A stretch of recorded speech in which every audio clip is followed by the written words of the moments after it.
Good afternoon and welcome to the Offshore Wind Youth Leadership and Environmental Justice Listening Session. I'm Doreen Harris, the Acting President and CEO of the New York State Energy Research and Development Authority. Thank you so much to many of you who participated in the live event.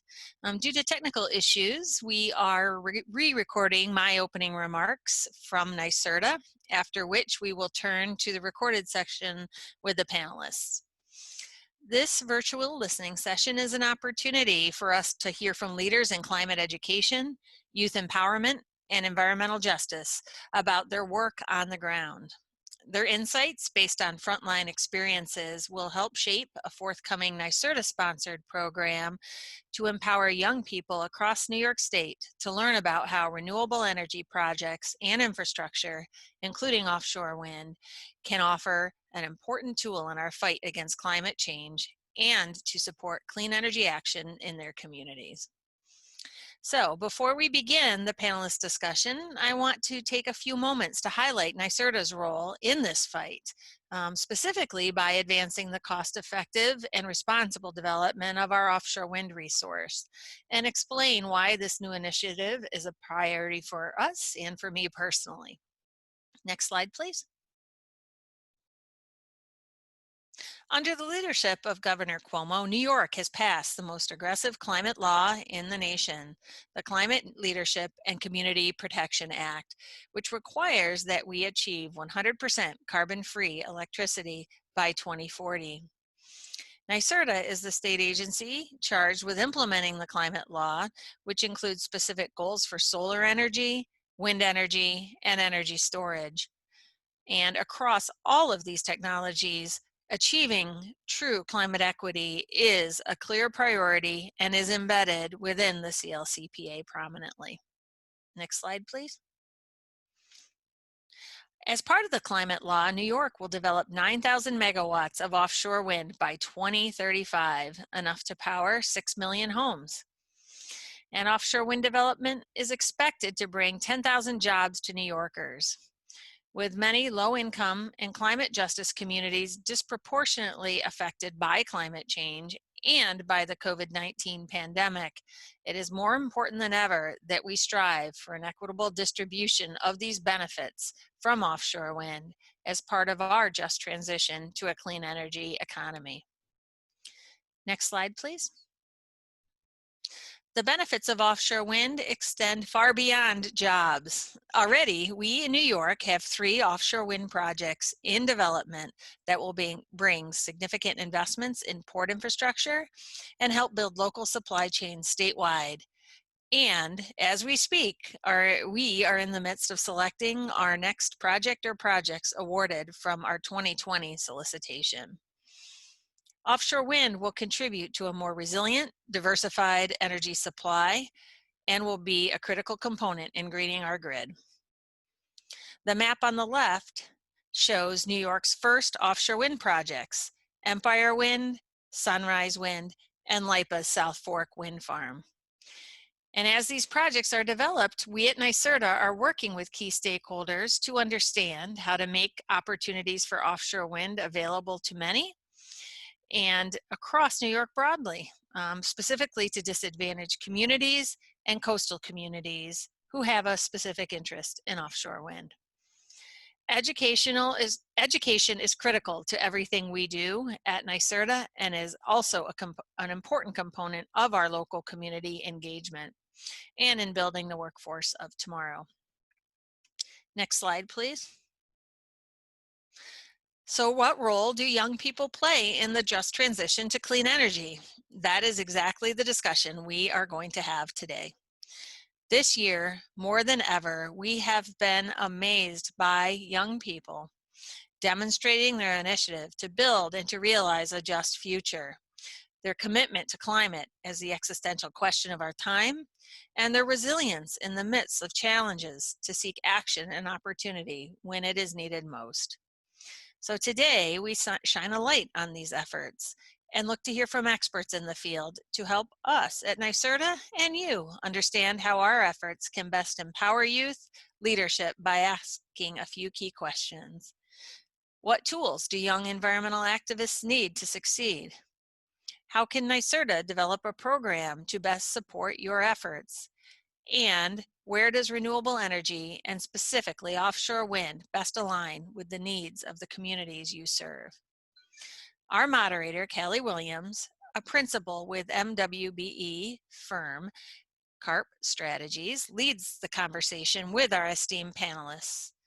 To begin, the panelists will introduce themselves and discuss their work at the intersection of youth leadership and climate action.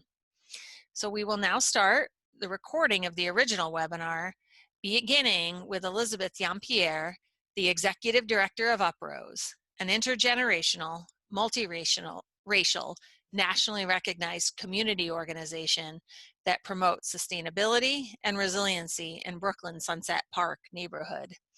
Due to technical issues, the start of Elizabeth's introduction is clipped.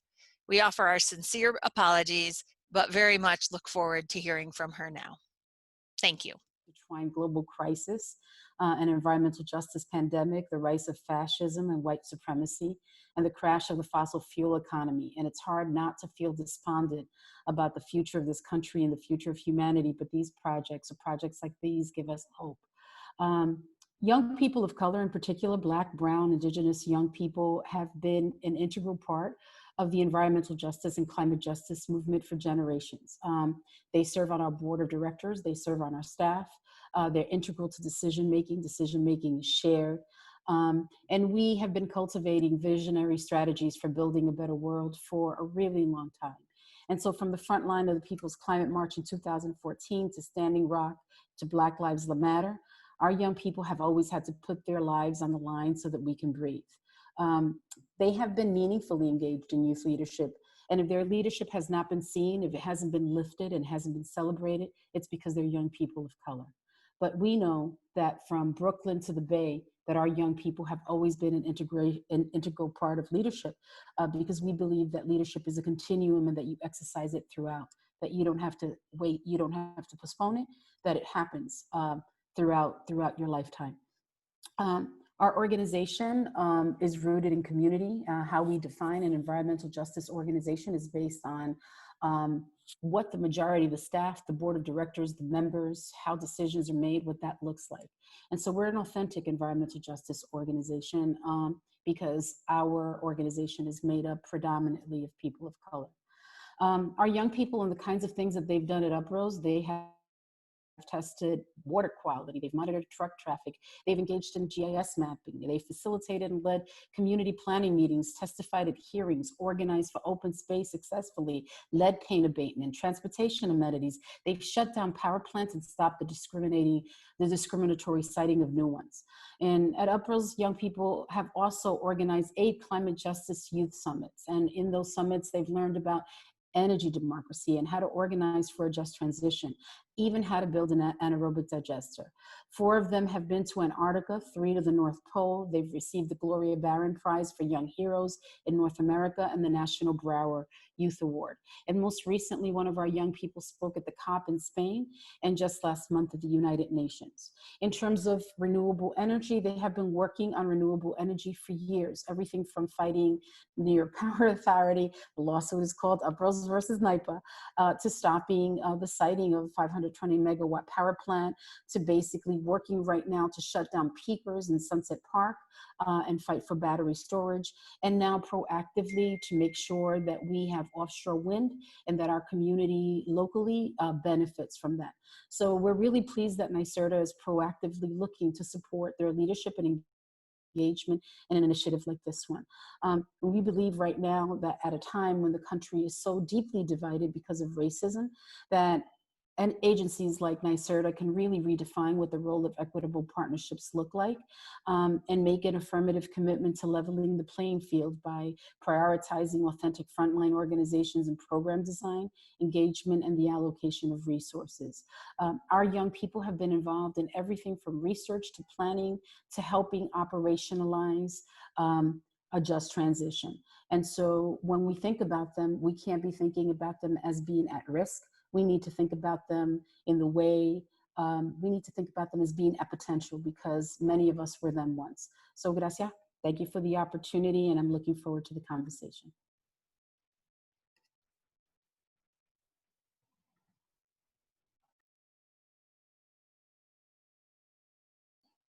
muted. Oops. Thank you, Elizabeth. And next, I'd like to introduce Taylor Morton, the Environmental Health and Education Manager at We Act for Environmental Justice. Thanks so much for having me here as well. I'm the Environmental Health and Education Manager at We Act for Environmental Justice. We Act has been around for about 30 years, and we really begin our focus on environmental justice and environmental health in Northern Manhattan, where this is predominantly Black and Brown and lower income communities.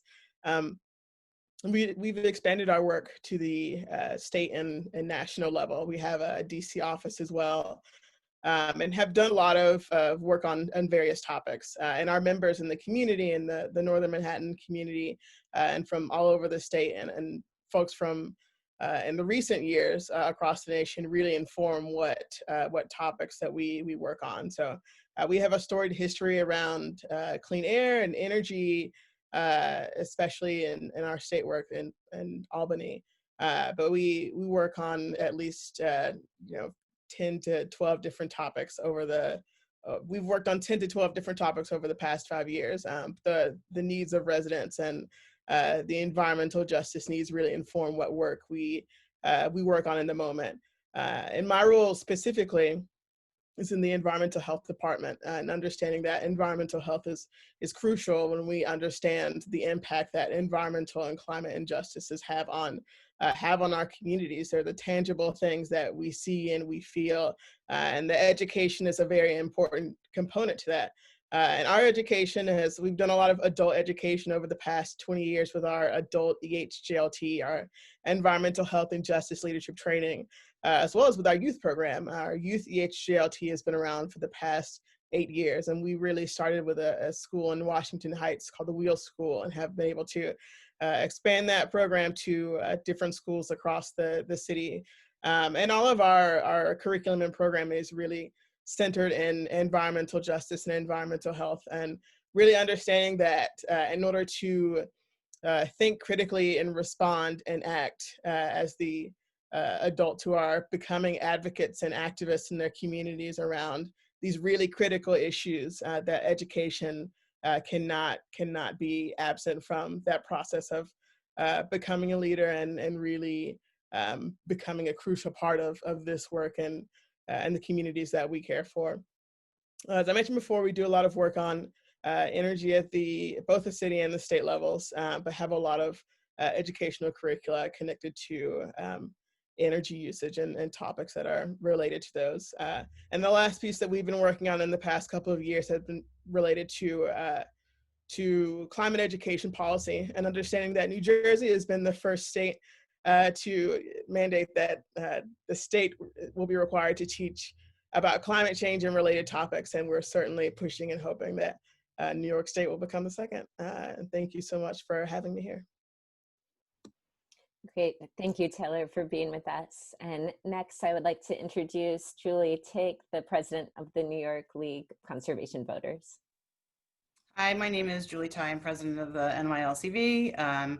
We are a statewide advocacy organization that works really to elect for the environment. We endorse candidates who prioritize climate change and the environment as part of our process. So we are coming out of a very busy season. As Elizabeth noted, it's very stressful at the federal level, but there are also many state and local races that are also still pending out there that we've been engaged in.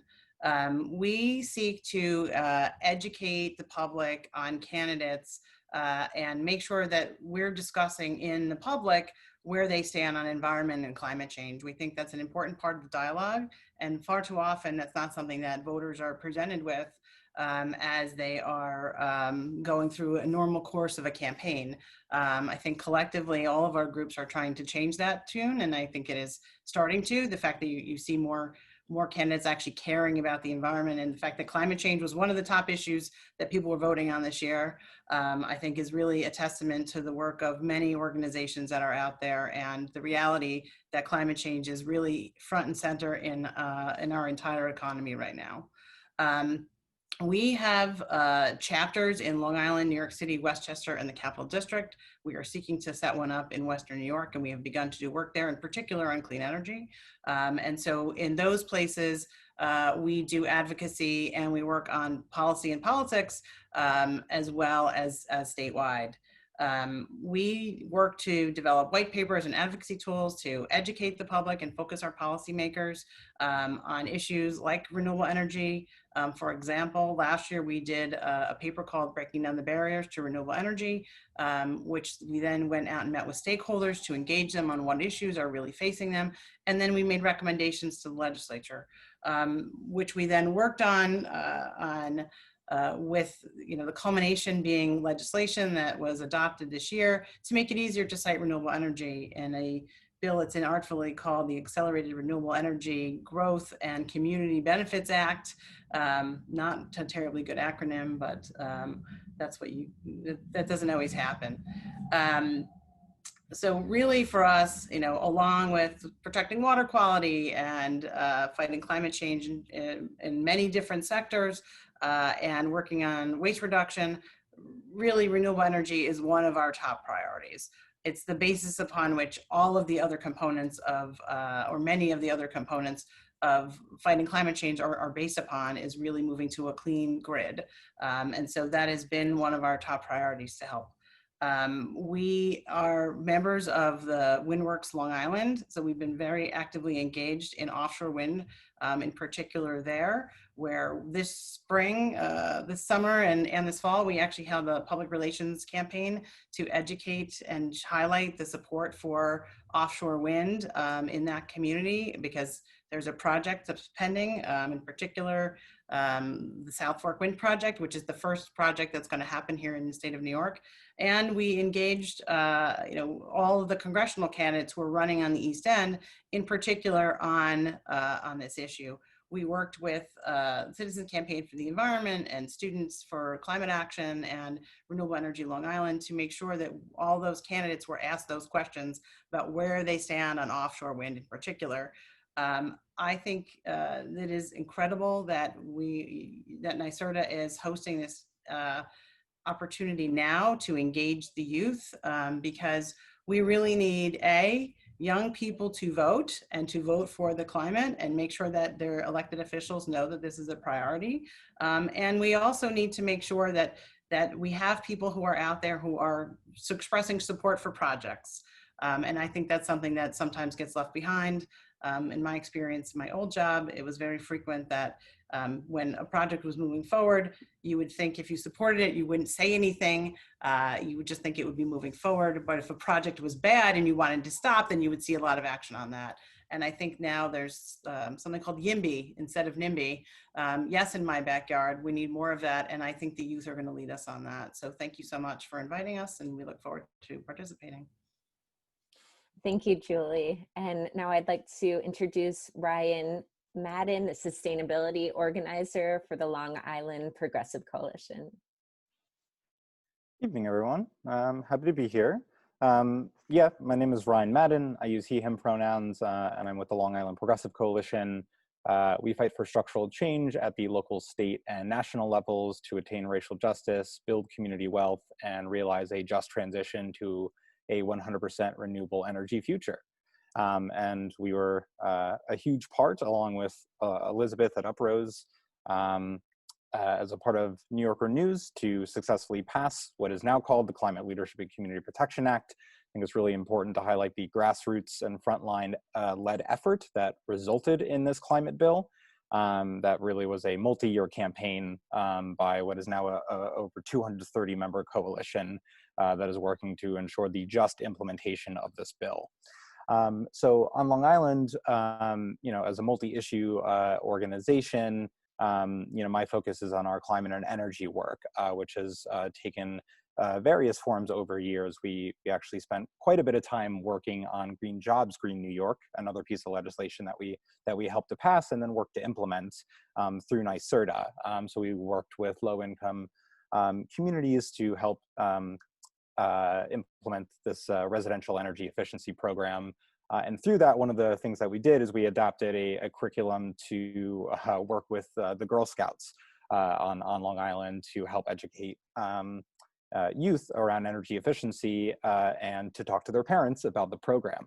So that was just one thing that we did with that program that NYSERDA actually helped enable. So thank you. Yeah, I mean, throughout, I'm a couple years just past youth, but really got started in the youth climate justice movement and do a lot of work with students on Long Island. And youth are, constituted members of the Long Island Progressive Coalition and our membership base, our climate committee.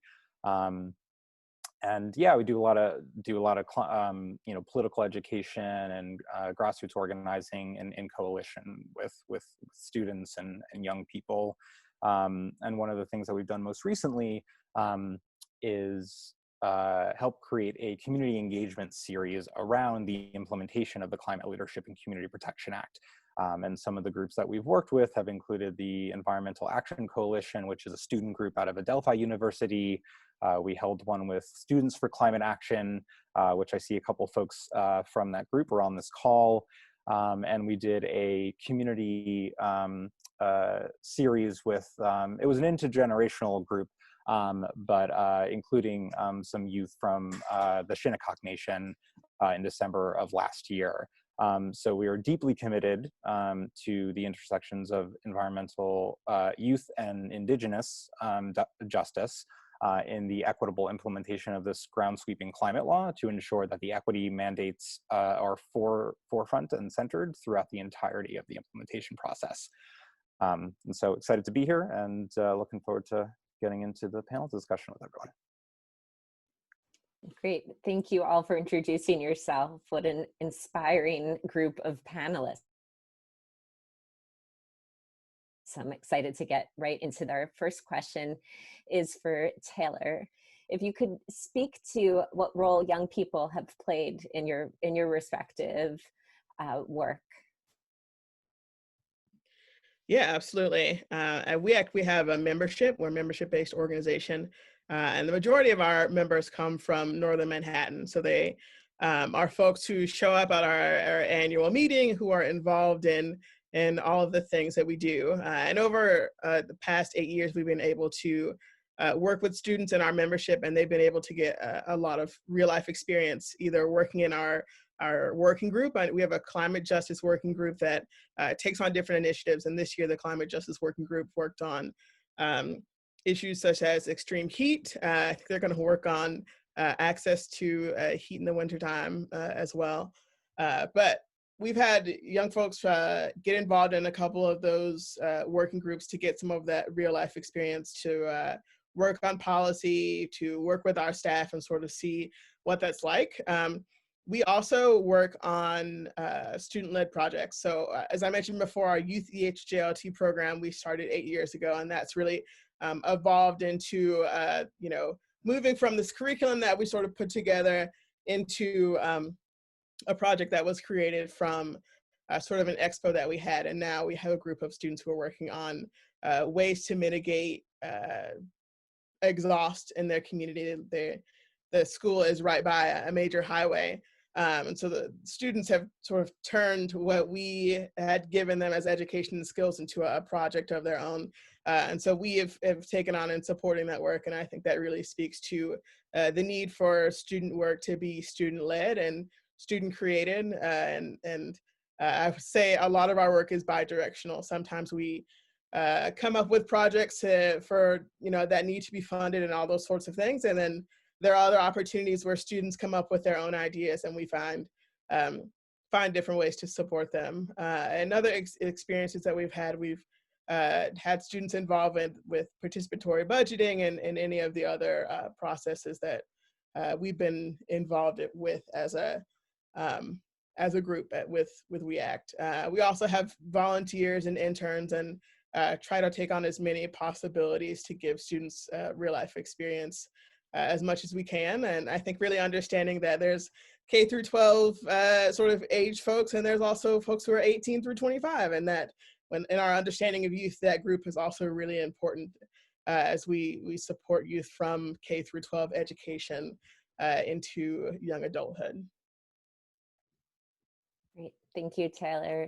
And Julie, I would love to hear from you how you engage youth in your work with the New York League of Conservation Voters. Sure. So we have a program called Emerging Leaders, which is a little bit older, sort of in that more of the Taylor described the 18 to 25, more closer to that cohort, where we engage with people who are, early to mid career, and we try to encourage them to engage on environmental issues professionally as well as politically, because again, we are more of a political organization focusing on getting people elected. So we have developed that program where we bring in speakers to have conversations about key topics that the steering committee for our Emerging Leader program decides upon. We just had, for example, a new now he's newly elected Assemblyman Khalil Anderson, as well as a reporter from Newsday, to talk about issues related to politics, and that is something that we do on a multi-month basis over the course of a year. And we ensure that we have a representative from the steering committee on our board so that they have representation with that. And they get an opportunity to experience that what it's like to be on a board, which is something that I think many young professionals don't have.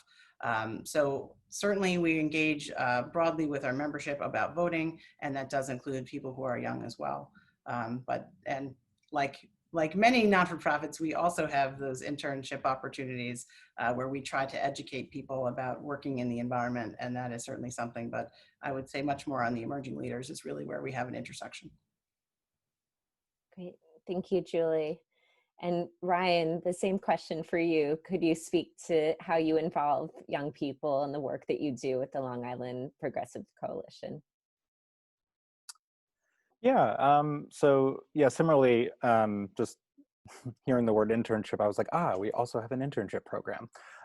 So that's one way we do it. We have really robust relationships with the colleges here and the universities on Long Island. So that's one kind of like ongoing stable way that we've been able to, not only, engage youth and have youth as an integral part of our organization, but also tap into a network of other folks in those institutions. Again, as I've mentioned, we've done a lot of presentations and engagement series work with universities and student groups. I mean, generally speaking, just a lot of like education and outreach, and a lot of just like engagement and showing up to listen. So, over the years, we've, been in very close relationship with members of the Shinnecock Nation and understanding their campaigns and priorities and, interest in climate and energy and workforce development opportunities. And again, a lot of intergenerational overlaps there, but I don't know. I always come back to pretty much the same answer whenever anyone asks me anything in relation to this work, which is like organizing. It's all about organizing. It's about trust building. And so, we've done, I think, a great job of, continually like, engaging to listen and to learn. So that has resulted in being able to form relationships with student groups, with explicit youth groups, with younger people that are a part of other institutions and organizations, which has taken shape over years. We also have at the Long Island Progressive Coalition, a nonprofit solar program. So we work with houses of worship and nonprofit organizations to develop low-cost solar projects, and like that's an opportunity to also engage not only with the leadership of those institutions, but also their members, which there's often a youth contingency to that. So we're also covering a lot of territory in a region of 4 million people. So we sometimes have a very scattershot approach to engage folks, whether it's demonstrations, rallies, town halls, where we always have an eye for, engaging youth and bringing them into conversation about the campaign work that we do. Yeah, thank you, Ryan. And Elizabeth, I'd love to hear from you how you engage youth in all of the work that you do as well. Sure. Well, Uprose is a Black, Indigenous, women of color, intergenerational organization working at the intersection of racial injustice and climate change. And the intergenerational piece is really central to our culture of practice. Our lead organizer started with us when she was 12. Joaquin Brito, who's on the board of directors and just got a double master's from Cornell, started with us when he was 14. We don't believe in youth-led because we think the idea of one generation leading is extractive, competitive, and capitalist. We feel the same way about adult-led, but we do know that there are spaces that young people need to have where they're learning how to engage in organizing, where they need to develop their skills on communications and on policy, on those three sectors. And so the Climate Justice Youth Summit is one of those places where they do that. And if you Googled it, you would see that they've gotten international attention and have brought young people from as far south as Puerto Rico to as far in the northwest as Guam to participate in the Climate Justice Youth Summit. It's really well known all over the country. And the last one we did with the Climate Justice Alliance, which we are members of and I co-chair. So their engagement is really important. The idea of the seventh generation yet unborn is really important because of our indigenous beliefs. It's important for us that the young people have a place where they can build power. They come to this work because it is their family that is suffering from asthma, from upper respiratory disease, from all of the problems that exist from the oversaturation of environmental burdens in communities of color.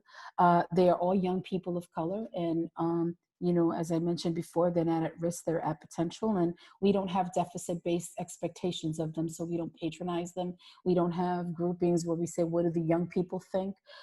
We have deep respect for the fact that wisdom is something that lives across generations, and so we build and we learn from each other across generations. This intergenerational process that we use is really important because it means that those of us who are older are learning different perspectives and different models of organizing and different approaches, and it makes us more effective and better organizers. And it's important for them because they get to learn from the history of not just our victories, but our mistakes, and we need them to move faster. We need them to move more nimbly. If we separate the generations, what will happen is that it'll take them longer to get to where we are in terms of what we know. And the one thing we know we don't have is time. And so for us, building across the table with each other is tremendously important. The work has to be approached with tremendous humility, which means that adults and people who are older need to understand that there's a lot that they're going to be learning from another generation that may be young enough to be their children or even grandchildren. And then for younger people, not to think that older people are people you push out and dismiss, because in this community, in this culture, it's about literally pushing out people who are older, particularly women, and that power exists in that intergenerational relationship, that young people are community. And so they're not a program, they're not an opportunity for fundraising for grass top organizations. They are community, and they are supposed to be at the table so that we are more powerful. So they're integrated into everything from land use to planning to rezoning to learning about policy to learning about comms. They also integrate arts into the work and into the organizing, a piece that is really exciting and often gets ignored. So yeah, they're part of every part of the work that we do, and they're in the office every day. Thank you, Elizabeth. My next question is for Taylor. Based on your experience at We Act, what tools do you think that young environmental activists, advocates need in order to mobilize and be integrated into offshore wind? In my experience, education has been really good. Coming from someone who's a teacher, education is really important. And I think something that we've worked on with our youth is those community organizing skills. And a lot of those skills take practice. How do you mobilize a community? How do you run a campaign? How do you talk to elected officials when you don't get the answers that you want or need, right? How do you mobilize in the moment? And I don't think those are things that you necessarily learn in a classroom either. some of it, concepts and stuff you can learn, but a lot of that comes from experience.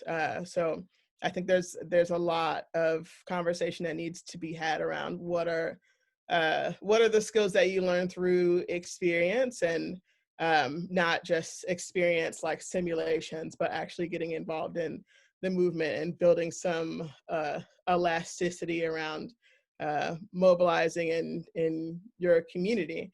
And I think there are a lot of soft skills that come with that as well. And I think around the educational piece, there's a lot of concepts related to the overlap of what we learn in science and biology and chemistry and all these other topics, and giving those social and political context, and really explaining why is my community this way? Why do other groups interact with my community in this way? Where's our power? How do we mobilize that? So really combining some of those topics with what we learn in K through 12 education, or content that's related to science or civics, or any of those topics can be really useful educational tools as well. And I think a lot of that is place-based. And really, I think understanding that environmental justice and climate justice is very deep. There's a lot there. There are a lot of different topics that can be covered in just one place. And even, you dig into one topic, even if it's just related to energy, there are so many other, there's a synergy that's sort of had around environmental justice. And when you compile all of those topics onto one community, the solutions become really complex, and it's hard to understand the solutions and how things can change without knowing that history and how specific the people and the influences that they've had on those places, and the key community members have the roles that they've played in environmental changes. And that place-based history is so key to building the tools and the context for furthering leadership and leadership development with young folks. Yeah, thank you, Taylor. Yeah, understanding the place-based history is so critical. And part of the goal of today's listening session is for NYSERDA to hear from you, the panelists, and from everyone who's participating, what you think that NYSERDA should include in as they're thinking about designing programs to support the offshore wind youth action program that Doreen mentioned at the start. So I'm wondering, Taylor, building off of what you just shared, is there anything else that you want to add for NYSERDA to hear directly? I think I've been wrestling with this idea of inclusion and involvement, that you can be at the table but not pulling any levers to help make anything happen. And how important that is to be modeled at all levels of the work, and not just like at the youth simulation of what's happening, but really giving youth real life practice into what's going to happen. And I think, especially if you're working with youth of color, right, that the simulation for what the involvement is as a youth partner should definitely be replicated on that level at any age of being involved with NYSERDA as a citizen. So I think that's a really key part to that engagement from NYSERDA's perspective. Great, thank you, Taylor. And I'd like to ask Elizabeth the same question. What tools do young environmental advocates need to mobilize, as well as become part of the offshore wind world, and how can NYSERDA design programs to help support young people and support the efforts like what you're doing with UPROS? Well, thank you for that question. I hope that moving forward that NYSERDA will continue to grow and work with and deepen the relationship with frontline organizations that have been working with youth and have deep roots doing that kind of work. I think that's really important so that you have an opportunity to get these recommendations directly from the young people that are being impacted by these decisions. I think what we would recommend would be workforce development reform. We don't think that traditional workforce models work. And it's not enough to create jobs. We need to address accessibility of jobs for most impacted youth and communities by frontline organizations. We also need to research into indirect offshore wind industries and jobs with communities to identify comprehensive economic opportunities across industries, manufacturing, electrical, data, graphic design, engineering, education, all of it. We can't help as folks that come from climate justice communities to think about things in a way that is siloed. We always think holistically and intersectionally. And so when you design a program, it has to have something for everyone so that people can come in from different places. One of the things that I said a few minutes ago when I was talking about how young people engage is some of them are great at comms, and some of them are great at in integrating art. And art is a way of really making complex issues, everything from talking about the grid to talking about how you create community-owned solar cooperatives. All of that becomes accessible to people at a bigger scale in a lot of different languages when you can use art to develop those messages and those kinds of frames. So it really sort of means going beyond the way of thinking of engineering and thinking about science, and really sort of breaking that up and making opportunities available in a way that that is more interdisciplinary and gives young people different ways of coming in. And then the last thing that I would say, and this is something that I take very seriously as a mother, as a woman of color, is not to use young people of color as poster children to an agenda that they didn't create. They are not the backdrop, and they are not the face of work that is created by other people, and they're not a funding opportunity. If they're involved in something, they need to be meaningfully involved and respected, and they need to be provided with sufficient information so that they can make informed decisions just like the rest of us. And we see that happening often. An organization or an agency like NYSERDA has resources available, and people see it as opportunity, and our young people are not opportunity. They are people who really need to be integrated into the work, because this climate crisis is going to impact them more than anybody else. So it is a great opportunity to really move away from traditional ways of thinking and building and governance, and create models that are fundamentally different than the ones that we have all inherited, and engaging young people in a way that is transformative. Thank you, Elizabeth. And Ryan, based on your experience at the Long Island Progressives Coalition, where do you think offshore wind best aligns with the communities across Long Island that you serve and work with and organize with? Yeah, I'm gonna, if you don't mind, piggyback off of the previous question just for a little bit. I was mentally prepared to respond to that in this moment. And I just want to kind of touch upon the kind of like holistic components that Elizabeth spoke to, because I think what's really important in all of these conversations is that like none of this is siloed. None of this happens without like context, right? And so, the specific example that I'm about to give, I think, speaks to these larger trajectories, right? Because there's entire histories, there's entire political, socioeconomic, cultural, like systems that are in place that perpetuate things. So, for example, when I'm thinking about my engagement in workforce development conversations with members of the Shinnecock Nation, there's a context in history and a history of land theft and economic sabotage for the nation that prevents that nation from being able to invest in the ways that they want to into the community, and why there aren't more robust workforce development pathways or an understanding of like what is needed in the community for those specific like job pathways.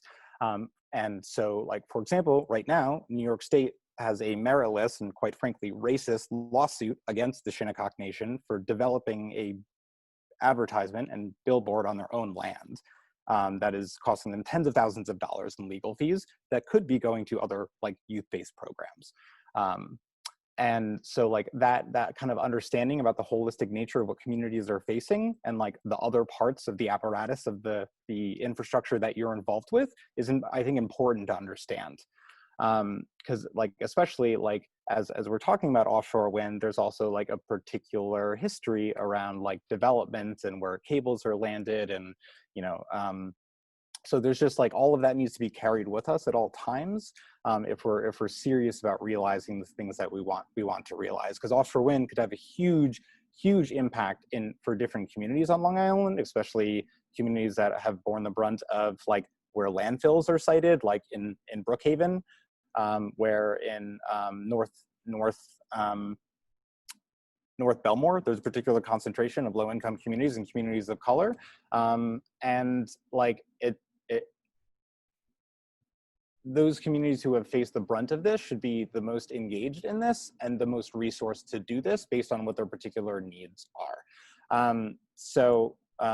You know, I want to be mindful of time, so I'm sorry I didn't answer more of the second question. It felt really important to speak to these historical forces that inform our present right now, that actually get in the way of us wanting to do where we are now. But like there's histories and histories of things to unpack before we can get to a point of talking about how we move forward. And there's a particular kind of call to attention in this moment that feels really important, as specifically as it relates to Indigenous sovereignty. And for folks who are joining on Long Island, important for us to reconcile with and rectify as we do our work on stolen land. Thank you, Ryan. And Julie, I will give you the option as well then, if you'd like to answer the first question that I asked Taylor and Elizabeth around tools that young environmental advocates need to mobilize around offshore wind, and thoughts for NYSERDA and designing programs, or if you'd like to answer about, based on your experience at the League of Conservation Voters, where you think offshore wind best aligns with the needs of the communities that you serve. Maybe I'll kind of blend those together, and I will say thank you, Elizabeth, for highlighting all of the job opportunities, because I do think that should be an important part of this, because there are real opportunities for our new economy focused on that. And I think that's something that the governor has certainly been advancing, the idea of moving to a green energy economy, and I think that's critical and will play a big part in how we move forward. And hopefully we start really launching that as we emerge from this pandemic. I think that, you know, it would be really useful for NYSERDA to help support, you know, an advocacy toolkit for communities, for youth communities, to help put themselves together and organize to do all of the work that that Taylor talked about, right? And needing to go out and actually experience that. And sometimes it's helpful if you have like a checklist of all the things that you need. Like, what do you need if you want to do a petition? Who do you partner with? Who are potential allies for you? How can you, you know, gain visibility on social media, and how can you sort of generate like some consistent messaging across those items? Because if NYSERDA has like a toolkit and many youth are using that, then you will have more consistency in your messaging from that perspective. Because as Elizabeth pointed out, you're right, there is a lot of people who have communication skills, and that is important in translating,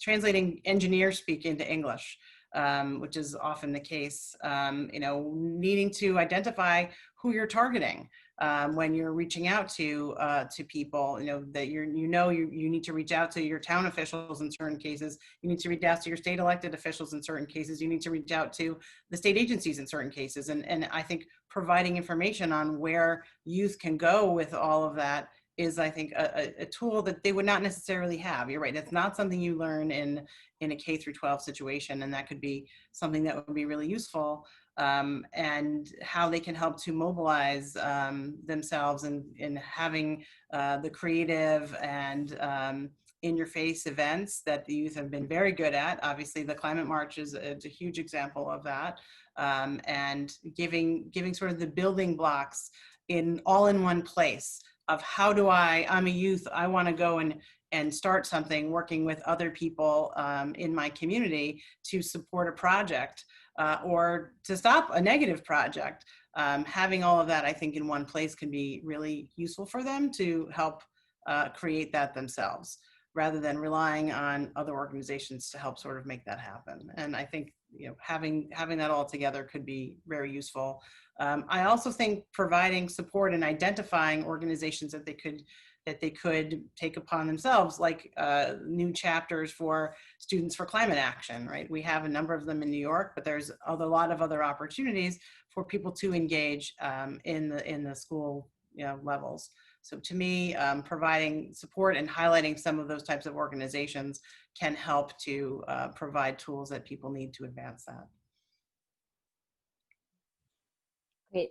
Thank you, Julie. And I see that we're almost at time because our listening session ends at 6:30, but I do want to give, you know, in our remaining 1 or 2 minutes, if there's anything that any of the panelists really want to share before I give some closing remarks and discussion on next steps.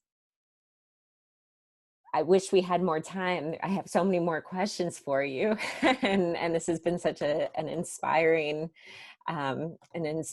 discussion, and really, I hope just the beginning.